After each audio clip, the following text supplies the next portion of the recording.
Rencontres économiques d'Aix-en-Provence, 17e édition, le rendez-vous des économistes, des grands patrons, des hommes politiques, mais aussi des étudiants.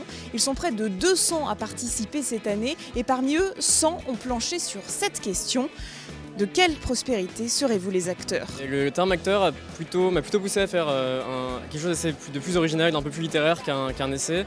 Et du coup, j'ai produit une pièce de théâtre qui traite du fait que la prospérité n'est pas seulement quelque chose de purement économique, mais qu'il faut le voir sous un angle très global, qu'il faut voir l'aspect social qui est en jeu, l'aspect écologique, les nouveaux rapports au travail qui vont bientôt arriver dans notre société avec la réduction de temps de travail, avec la robotisation, etc. Pour moi, la prospérité, elle a plusieurs visages et notamment un visage culturel.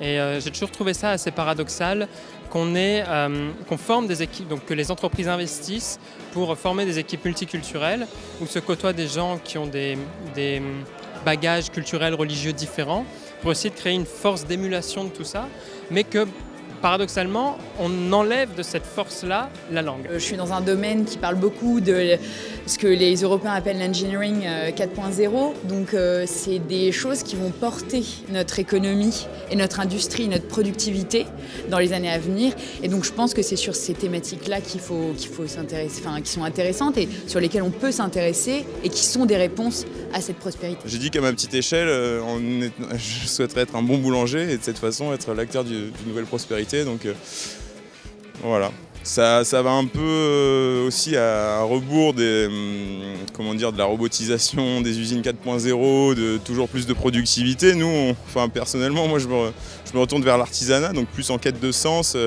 d'éthique, quelque chose qui serait plus en adéquation avec mes goûts.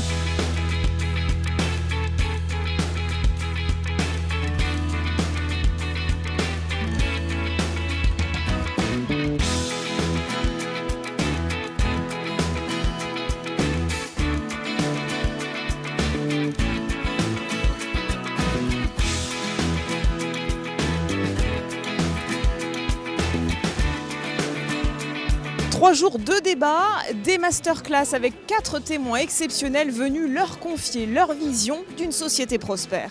Au masterclass, j'ai partagé avec les étudiants de mon expérience personnelle, et en particulier du moment où j'étais moi-même étudiant.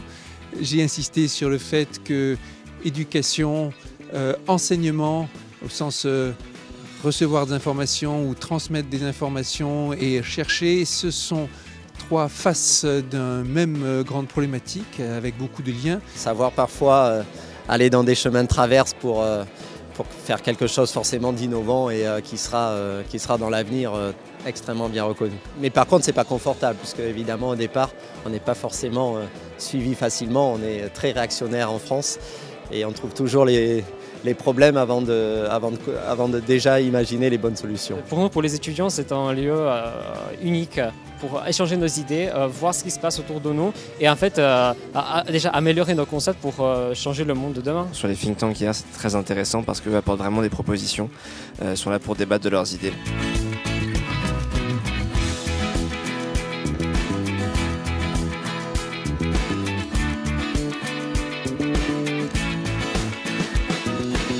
Et ils n'ont pas gardé leur langue dans leur poche, bien décidés à se faire entendre avec des propositions concrètes. Il me semble que quelque chose d'important dans la prospérité, c'est l'échange, et l'échange humain. Et ça repose sur un principe, c'est qu'il faut pas seulement nous entendre, mais il faut nous écouter et comprendre la vision du monde que l'on défend.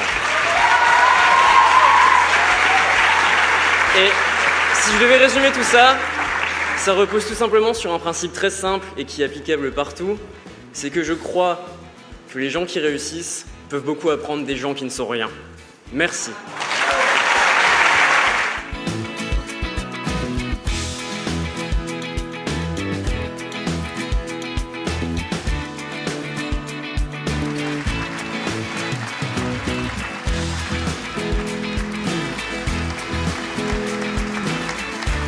Trois jours de réflexion, mais aussi 3 jours de fête étudiante pour ponctuer une année prospère en apprentissage.